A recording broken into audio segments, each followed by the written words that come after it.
Shalom, shalom, peuple de Dieu, Église du Seigneur, corps de Christ. Je vous salue au nom du Seigneur Jésus-Christ.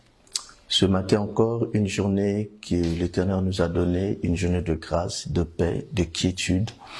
Et je veux dire à toute la famille, le corps de Christ, que le shalom du Seigneur vous soit accordé. Et à toutes les assemblées Manaïm, je vous dis encore shalom. Et à Manaïm Cité d'Excellence, en particulier, que la paix du Seigneur soit avec vous. Alors, vous savez, Église de Dieu, pendant ces moments où l'Église est peut-être pas en péril, que l'Église est en train de chercher des voies et moyens pour célébrer le Seigneur. En ce jour-ci, on devait être en train d'adorer, de magnifier Dieu. Mais nous sommes soumises aux instructions gouvernementales à telle enseigne que beaucoup de gens, beaucoup de chrétiens sont pris à la panique. Mais j'ai une bonne nouvelle pour vous. Jésus avait déjà prévu ces choses. Pendant que ces choses sont en train de se passer, pendant que cette pandémie est en train de sévir le monde entier, et que dans certains grands pays développés ont mis des moyens en jeu, des moyens financiers, mais qu'ils n'arrivent pas à éradiquer cette situation, et le monde est dans la débandade. Mais j'ai une bonne nouvelle pour quelqu'un, pour un chrétien, pour quelqu'un qui croit en Dieu, que tu sois chrétien, musulman, peu importe, mais que quelqu'un qui croit en Dieu, j'ai une bonne nouvelle pour toi. Que la paix du Seigneur soit avec vous. Ok. Pendant que beaucoup de gens sont en train de se poser des questions pour des mesures gouvernementales qui aujourd'hui fait à ce que l'Église, au lieu de célébrer ce jour, nous sommes à la maison. Pour certains en train de paniquer. Mais j'ai une bonne nouvelle pour l'Église du Seigneur pour vous dire que ces choses ont été déjà prévues. Mais pour nous, des chrétiens, des hommes spirituels, nous devons avoir une autre lecture des choses. La lecture, pendant que le monde pense porter des casques, les bavettes, tout ce monde, des gants et autres, des mesures qu'ils ont prises. Mais pour toi, chrétien, il doit avoir une autre interprétation des choses.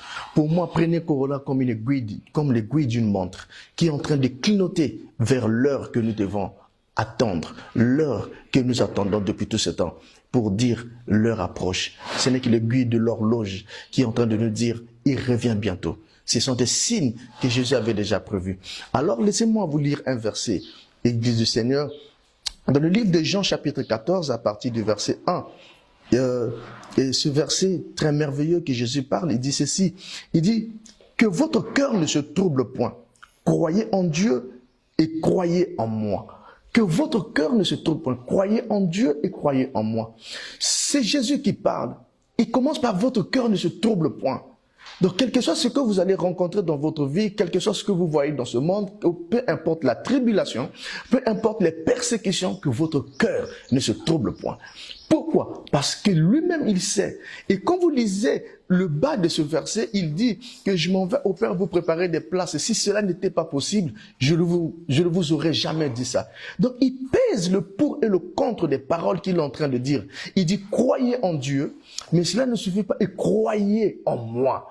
Il demande à ce que nous puissions avoir la foi en lui. Il dit que votre cœur ne se trouble point. Croyez en Dieu et croyez en moi. Ça veut dire, quand il dit notre cœur, que votre cœur ne se trouble pas, il a la solution. Que votre cœur ne se trouble pas parce que c'est lui le shalom de Dieu. Que votre cœur ne se trouble pas parce que c'est lui le repos. Il dit, venez à moi, vous qui êtes chargés, fatigués, je vous accorderai du repos. C'est lui le repos. C'est lui le shalom de Dieu. C'est lui la paix. C'est lui la solution. C'est lui le chemin. C'est lui la gloire. C'est lui l'idéal. Le chemin qui conduit en lui-même. C'est lui Dieu. Il dit que votre cœur ne se trouble pas. Donc, si vous avez Dieu, ne vous troublez point face à cette situation qui est en train de sévir le monde. Si le monde pouvait savoir qu'en ces moments-ci, il devait dire à l'Église où est la place, il devait interroger l'Église pour que l'Église fasse intervenir le divin, fasse intervenir la grâce divine, le surnaturel. Ça devait être une bonne chose. Mais Église du Seigneur, là où vous êtes, que votre cœur ne se trouble point. Alors pourquoi Jésus dit que votre cœur ne se trouble point? Il dit, croyez en Dieu et croyez en moi. Il sait, mais quand nous croyons en lui, pourquoi? Quelles sont les conséquences? Quels sont les impacts? Et quand nous allons dans le livre de Jean toujours, j'aime ce livre de Jean, au chapitre 16, quand nous lisons le verset 33, il dit quelque chose de fort dans le verset 33. Il dit, je vous ai dit ces choses afin que vous ayez la paix en moi. Vous aurez des tribulations dans le monde, Mais prenez courage, j'ai vaincu le monde. Vous comprenez, Église, quand Jésus dit croyez, que votre cœur ne se trouble pas, croyez en Dieu et croyez en moi, il est en train de faire comprendre à l'Église que j'ai vaincu le monde. Il dit, je vous dis ces choses afin que vous ayez la paix. Quand on parle de trouble, c'est le manque de paix. Et quand on dit que votre cœur ne se trouble point, il est en train de communiquer le shalom.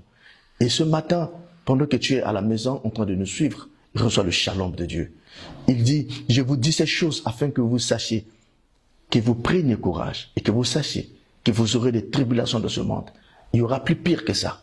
Ce sont des signes, les aiguilles de la montre qui nous annoncent qu'il revient bientôt. C'était pour dire que les tribulations viendront. Le coronavirus fait partie des tribulations. Ça viendra. Il y aura des guerres, des bruits de guerre, il y aura des famines, il y aura des soulèvements, il y aura des catastrophes naturelles, il y aura des ensablements, des inondations, il y aura plein de choses, des querelles, des incompréhensions, il y aura des trahisons entre frères, il y aura des trahisons entre nations, il y aura beaucoup de choses. Il l'a déjà prédit et il dit, prenez courage, car j'ai vaincu le monde. Il a vaincu le monde pour toi. Il a vaincu le monde pour moi. Il a vaincu le monde pour nous les chrétiens. Alors, chers bien-aimés, prends courage. Ne perds pas ta foi à cause de tout ce qui se passe en ce moment. Vous savez, j'aime la Bible. La Bible dit quelque chose de très important. Il dit, combat le bon combat de la foi. C'est que le combat est bon. Le combat que nous combattons, c'est un bon combat. Il dit, combat le bon combat de la foi. Et garde la conscience. Quelques-uns l'ont perdu. Ils ont fait naufrage dans la foi. Quand nous perdons la conscience, nous tombons, nous perdons notre foi. Or, il est écrit, dans les derniers temps, plusieurs abandonneront la foi. À cause de quoi? À cause des événements qui vont arriver. Beaucoup vont abandonner la foi. Le but du diable, c'est que plusieurs abandonnent la foi. Mais Jésus, il nous aime tellement. Il dit, combat le bon combat de la foi et garde la conscience. Mon frère, ma soeur, beaucoup de chrétiens aujourd'hui, je suis étonné de voir beaucoup de chrétiens comment ils expliquent avec beaucoup de délicatesse comment la maladie se développe, le virus se propage, mais ils n'ont jamais eu le temps d'expliquer avec beaucoup de véracité l'évangile, la résurrection de Christ, l'évangile de Jésus. Ils n'ont jamais eu ce courage de l'expliquer tel qu'ils expliquent la propagation du virus. Nous avons beaucoup plus conscience des choses, des dégâts, des ravages que le virus peut causer, mais nous ne sommes pas conscients de ce que nous sommes en Christ. Et bien-aimés dans le Seigneur, enfants de Dieu, chers chrétiens dans le Seigneur, vous savez, ayez beaucoup plus conscience de ce que vous êtes en Christ que de ce que vous voyez dans ce monde. Car il est écrit, celui qui est en vous est plus grand que celui qui est dans ce monde. Celui qui est en moi est plus grand que le corona, est plus grand que la pauvreté, est plus grand que la maladie, est plus grand que le sida, est plus grand que le cancer, est plus grand que le diabète, est plus grand que tout ce que vous pouvez voir dans ce monde. Il dit, celui qui est en vous est plus grand. Or, il est écrit, Christ en vous, l'espérance de la gloire. Donc, je suis plus conscient de Christ qui habite en moi que ce que je vois dans ce monde. Parce que celui qui est en moi est plus grand que celui qui est dans ce monde. Et celui qui est en moi m'a dit, bon courage, j'ai vaincu le monde. Je veux dire à un enfant de Dieu, ne pleure pas, ne panique pas. J'ai une bonne nouvelle pour toi. L'homme qui demeure en toi, l'homme qui habite en toi, l'homme qui a choisi ton corps comme son QG. Il a choisi son corps comme son quartier général. Il a choisi son corps comme son domicile. Il a choisi les fibres de ton corps comme sa demeure qui habite en toi. Il ne peut être infecté par un virus. Il ne peut être infecté par une maladie. Il ne peut être détruit par tout ce qui se passe. Et cet homme-là habite en toi. Est conscient. Il dit, gardez la conscience. Si nous gardons la conscience, nous sommes victorieux. Parce que la Bible dit qu'il nous fait toujours triompher en Christ. Et voilà, Église du Seigneur, quelques minutes, le message que je vais passer à quelqu'un pour l'encourager.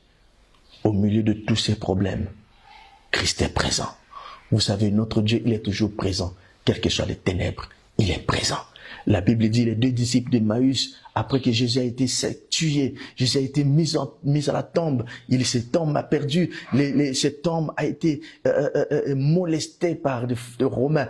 Mais pendant qu'il rentrait, ils étaient en train de parler en tout désespéré. La Bible dit, il apparaît au milieu d'eux. Et la Bible dit, là où deux ou trois sont ensemble en son nom, il est au milieu. Et Dieu est tellement bon qu'il est au milieu. La Bible dit, il a dit à Moïse, il va leur dire, c'est lui qui s'appelle Je suis. C'est-à-dire que celui qui est au milieu de vous. Cet homme-là, qui est toujours au milieu de toute situation, il est présent. Il est présent dans ta vie. Et ce matin, par cette courte